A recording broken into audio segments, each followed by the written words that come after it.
Hello అండి, welcome back to our channel Indu thoughts. This is me Indu. ఈరోజు మన video ఏంటి అంటే సండే రొటీన్ బ్లాగ్ అండి. ఏంటి సండే రొటీన్ షూట్ చేసి సాటర్డే పోస్ట్ చేస్తున్నాం అనుకుంటున్నారా? అవునండి, చాలా లేట్ అయిపోయింది. సో సండే రొటీన్ అయితే మీతో షేర్ చేసేసుకుంటున్నాను. అంతేకాకుండా హెయిర్ గ్రోత్ బాగుండడానికి, డాండ్రఫ్ రాకుండా ఉండడానికి కూడా నేను హెయిర్ ఆయిల్ అయితే ప్రిపేర్ చేశాను. మీరు వీడియోని స్కిప్ చేయకుండా ఎండింగ్ వరకు చూడండి. వీడియో నచ్చితే లైక్ చేసి కమెంట్ చేసి మీ ఫ్రెండ్స్ అండ్ ఫ్యామిలీ మెంబర్స్కి షేర్ చేయండి. ఇక నెక్స్ట్ వీడియో అయితే స్టార్ట్ చేసేద్దాము. నేనైతే ఆ లంచ్ కోసం 1 kg చికెన్ తీసుకొని ఒక 2 times వరకు నీట్గా వాష్ చేసుకున్న తర్వాత మనకు టేస్ట్కి తగినట్టు సాల్ట్, ఒక 2 spoons వరకు చిల్లీ పౌడర్, 2 spoons ధనియా పౌడర్, కొద్దిగా పసుపు కూడా యాడ్ చేశాను. మీకు వద్దనుకుంటే స్కిప్ చేసేసుకోవచ్చు. ఆ తర్వాత 1 spoon వరకు అల్లం వెల్లుల్లి పేస్ట్, ఒక 2 spoons పెరుగును కూడా యాడ్ చేసుకున్నాను. 2 spoons ఆయిల్ని యాడ్ చేశాను.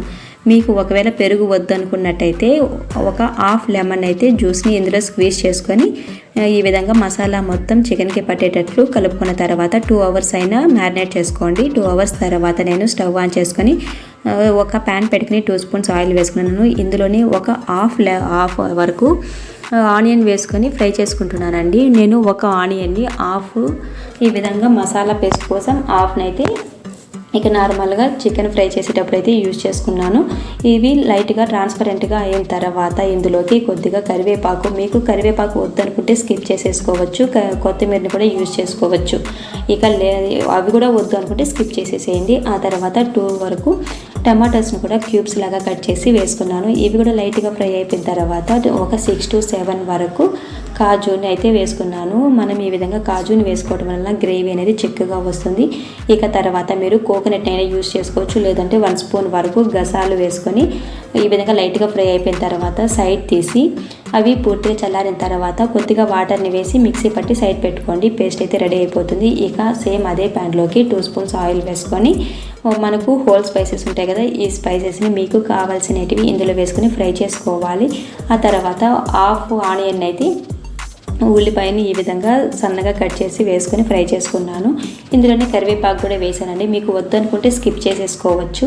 ఇక తర్వాత ఆనియన్స్ లైట్గా ఫ్రై అయిపోయిన తర్వాత అల్లం వెల్లుల్లి పేస్ట్ 1 spoon వేసుకొని ఫ్రై చేసుకోవాలి. అవంతా పచ్చివాసన పోయిన తర్వాత అంతవరకు ఫ్రై చేసుకోవాలి. ఆ తర్వాత మనం మ్యారినేట్ చేసి పెట్టుకున్నాం కదా చికెన్ ఇందులో వేసుకొని ఫ్రై చేసుకోవాలండి. ఒక 2 to 3 minutes పాటు ఈ విధంగా పూర్తిగా కలుపుకున్న తర్వాత మనం లిడ్ క్లోజ్ చేసుకొని ఒక 5 minutesకి ఒకసారి మనమైతే లిడ్ ఓపెన్ చేసి చికెన్ని కలుపుకుంటూ ఉండాలి. లేదు అంటే చికెన్ మనకు అడుగు అంటిపోయి మాడిపోతుంది. సో మనం ఇక్కడ పెరుగు యూజ్ చేసాం కదా, వాటర్ కాస్త ఎక్కువగానే వస్తుందండి. ఈ వాటర్ మొత్తం ఎవాపరేట్ అయిపోయేంత వరకు మధ్యలో కలుపుకుంటూ లిడ్ క్లోజ్ చేసుకుంటూ ఫ్రై చేసుకోవాలి. ఒక 10 to 15 minutes లోపు మనకైతే అందులో ఉండే వాటర్ మొత్తం ఎవాపరేట్ అయిపోతుంది. ఆయిల్ లైట్గా ఈ విధంగా పైన తేలుతూ ఉన్నప్పుడు మనం ముందుగా ప్రిపేర్ చేసి పెట్టుకున్నాం కదా మసాలా పేస్ట్ని ఇందులో వేసుకొని ఫ్రై చేసుకోవాలి. మనం మసాలా పేస్ట్ ఆల్రెడీ మనం ఏంటంటే ఫ్రై చేసి పేస్ట్ ప్రిపేర్ చేసాం కాబట్టి పచ్చి వాసన పోయేంత వరకు ఫ్రై చేయాల్సిన అవసరం లేదండి. జస్ట్ ఈ విధంగా మసాలా పేస్ట్ మొత్తం చికెన్కి పట్టేటట్లు ఒకసారి మిక్స్ చేసుకొని లిడ్ క్లోజ్ చేసి ఒక 5 minutes వదిలేసి ఆ తర్వాత మనం వాటర్ని అయితే యాడ్ చేసేసుకోవచ్చు. మనం ఎక్కువసేపు అంటే ఫ్లేమ్ని ఎక్కువ పెట్టినా, లేదు అంటే ఎక్కువసేపు ఫ్రై చేసినా కానీ ఆ పేస్ట్ అనేది అడుగంటిపోయి మనకు మాడిపోయే ఛాన్స్ అయితే ఉంటుంది. అందుకోసం అయితే ఒక 5 minutes ఫ్రై చేసుకుంటే సరిపోతుంది.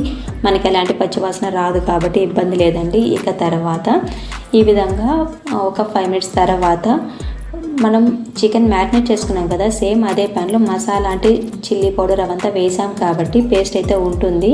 కొద్దిగా ఆ ఫ్లేవర్ అంతా రావటం కోసం అయితే నేను అందులోనే కొద్దిగా వాటర్ని వేసుకొని ఆ వాటర్ని చికెన్లోకి యాడ్ చేసుకున్నాను. మీరు ఒకవేళ అలా వద్దు అనుకుంటే నార్మల్ మంచి వాటర్ అయినా యూజ్ చేసుకోండి. ఆ తర్వాత సాల్ట్ని అడ్జస్ట్ చేసుకొని ఒక 10 to 15 minutes పాటు ఈ విధంగా లో టు మీడియం ఫ్లేమ్లో పెట్టుకుని లిడ్ క్లోజ్ చేసి బాయిల్ చేసుకున్నాము అంటే చికెన్ అయితే బాయిల్ అయిపోతుందండి. ఎందుకంటే మనం చికెన్ ఎక్కువసేపు ఫ్రై చేస్తాం కదా, అప్పుడు ఏంటంటే 75% అయితే కుక్ అయిపోతుంది. ఇక రిమైనింగ్ మనకు కుక్ అవ్వడం కోసం అయితే ఈ కొద్దిగా వాటర్ని యాడ్ చేసి బాయిల్ చేసుకోవాలి. ఆ తర్వాత కొద్దిగా కసూరి మేతి, ఒక హాఫ్ స్పూన్ అంతా గరం మసాలా పౌడర్ని కూడా వేసుకొని ఫ్రై లైట్గా మిక్స్ చేసుకున్న తర్వాత స్టవ్ ఆఫ్ చేసి లిడ్ క్లోజ్ చేసి ఒక 10 minutes అలానే వదిలేసాను. ఈ విధంగా వదలటం వల్ల మనకు ఆ కసూరి మేతి అదేవిధంగా గరం మసాలా ఫ్లేవర్స్ అన్నీ మనకు గ్రేవీలో అబ్జర్వ్ అవుతుంది, అదేవిధంగా చికెన్లో కూడా అబ్జర్వ్ అయ్యి టేస్ట్ చాలా బాగుంటుందండి.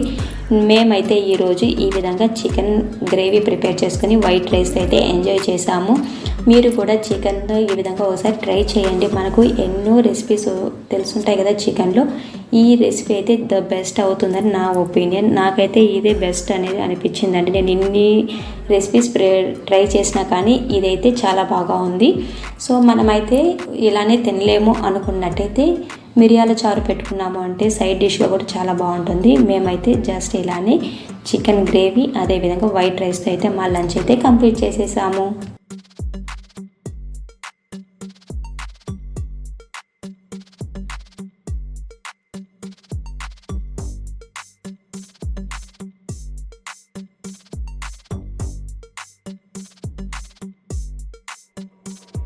ఇక లంచ్ కంప్లీట్ అయిపోయిన తర్వాత 1 లీటర్ అయితే మిల్క్ ఉన్నాయండి. ఈ మిల్క్ని ఏం చేయాలి అని అర్థం కాక నేను చీజ్ని అయితే ప్రిపేర్ చేస్తున్నాను. ఫస్ట్ అయితే స్టవ్ మీద పెట్టేశానండి, అదైతే చూపించలేదు. జస్ట్ ఒక బౌల్లోకి మిల్క్ని యాడ్ చేసుకొని లో టు మీడియం ఫ్లేమ్లో పెట్టుకోవాలి. జస్ట్ మనం ఈ విధంగా అంటే పైన మీగడగా లేయర్ వస్తుంది కదా, ఆ లేయర్ కట్టకుండా గరిటతో కలుపుకుంటూ ఉండాలండి. జస్ట్ గోరువెచ్చగా అయిన తర్వాత మనం ఒక 2 స్పూన్స్ అంతా వెనిగర్ని వేసుకోవాలి. మీ దగ్గర వెనిగర్ లేనట్టయితే ఒక హాఫ్ లెమన్ అయితే స్క్వీజ్ చేసుకోవచ్చండి. హాఫ్ లెమన్లో ఒక 2 స్పూన్స్ వాటర్ని వేసుకొని డైల్యూట్ చేసిన తర్వాత ఇందులోకి పాలల్లోకి వేసుకున్నాము అంటే మనకు పాలు అనేది ఈ విధంగా వాటర్ నుంచి సపరేట్ అవ్వడం అయితే స్టార్ట్ అవుతుంది. మీకు ఒకవేళ ఈ ప్రాసెస్ రావట్లేదు అంటే ఇంకాస్త వెనిగర్ లేదంటే లెమన్ జ్యూస్ని అయితే యాడ్ చేసుకోవటం వల్ల మనకైతే పూర్తిగా అయితే సపరేట్ అయిపోతుందండి. మనం సేమ్ పన్నీర్ ప్రిపేర్ చేస్తాం కదా, అదే ప్రాసెస్. కాకపోతే మనం పన్నీర్కి అయితే మిల్క్ అనేది పొంగు వచ్చి తర్వాత కాసేపు బాయిల్ అవ్వాలి. మనకు చీజ్కి ఏంటంటే జస్ట్ అవి గోరువెచ్చగా అయిపోతే సరిపోతుంది. గోరువెచ్చగా అవ్వటం వల్ల మనం వెనిగర్ని కానీ లేదంటే లెమన్ జ్యూస్ని యాడ్ చేయటం వలన అవి అప్పుడు పాలు సపరేట్ అవ్వటం వల్ల మనకైతే చీజ్ రెడీ అయిపోతుంది. ఆ తర్వాత ఒకవేళ మీరు లెమన్ జ్యూస్ని యూజ్ చేసేటట్లయితే ఈ విధంగా ఒక క్లాత్ వేసుకొని ఫిల్టర్ చేసుకుంటాం కదా, వాటర్ మొత్తం సపరేట్ అయిపోయేదానికి. అప్పుడు మీరు ఏంటంటే వెనిగర్ యూజ్ చేసేటటువంటి ఎక్కువగా వాష్ చేయాల్సిన అవసరం లేదు. కాకపోతే లెమన్ జ్యూస్ని యూజ్ చేసే వాళ్ళైతే రన్నింగ్ వాటర్తో ట్యాప్ వాటర్తో కాసేపు ఒక 2 to 3 టైమ్స్ వరకు వాష్ చేసుకోండి. లేదు అంటే చీజ్ అనేది పుల్లగా ఉంటుంది. అందుకోసం అయితే వాష్ చేసుకున్న తర్వాత చీజ్ని అంతా ఈ విధంగా సపరేట్ చేసుకొని నేను రిఫ్రిజిరేటర్లో అయితే పెట్టేసుకున్నాను. మనకు కావాల్సినప్పుడు బ్రెడ్ అంటే మనం ఏమైనా శాండ్విచెస్ అలాంటివంతా ప్రిపేర్ చేసాం కదా, వాటిలో యూజ్ చేసుకోవచ్చు. పిజ్జా కానీ చీజ్ దోశ అలాంటి వాటికంతా యూజ్ చేసుకోవచ్చు. ఇక తర్వాత హెయిర్ ఆయిల్ అయితే ప్రిపేర్ చేస్తున్నానండి. కొద్దిగా కోకోనట్ ఆయిల్ వేసుకొని ఒక బౌల్లోకి కొద్దిగా ఆనియన్స్, వెల్లుల్లిపాయలు ఇవన్నీ వేసుకొని ఫ్రై చేసుకోవాలి. ఇదే ప్రాసెస్లో మీరు ఎక్కువ ఆయిల్ కూడా ప్రిపేర్ చేసుకొని స్టోర్ చేసుకోవచ్చు. నేనైతే కొద్దిగానే ప్రిపేర్ చేస్తున్నాను. ఆ తర్వాత కొద్దిగా కరివేపాకు కూడా వేసుకొని ఫ్రై చేసుకోవాలి. ఇవన్నీ బ్రౌన్ కలర్ వచ్చేంత వరకు ఫ్రై చేసుకున్న తర్వాత ఫిల్టర్ చేసి మనం నార్మల్గా హెయిర్ ఆయిల్ అయితే పెట్టుకోవాలండి. ఆయిల్ అనేది ఎప్పుడు కానీ మనం స్కాల్ఫ్కి మసాజ్ చేసినట్లు పెట్టాము అంటే మనకు స్కాల్ఫ్ ఆయిల్ని అబ్జర్వ్ చేసుకొని మనకు హెయిర్ గ్రోత్ అయితే బాగుంటుంది. ఇదండి ఈరోజు వీడియో. మీకు వీడియో నచ్చినట్టయితే వీడియోని లైక్ చేసి కమెంట్ చేసి మీ ఫ్రెండ్స్ అండ్ ఫ్యామిలీ మెంబర్స్కి షేర్ చేయండి. ఏమైనా సజెషన్స్ ఉన్నట్టయితే కమెంట్స్లో చెప్పండి. నేను నెక్స్ట్ వీడియో నుంచి రిపీట్ కాకుండా చూసుకుంటాను. Anyway thanks for watching. Thanks for your time. Bye.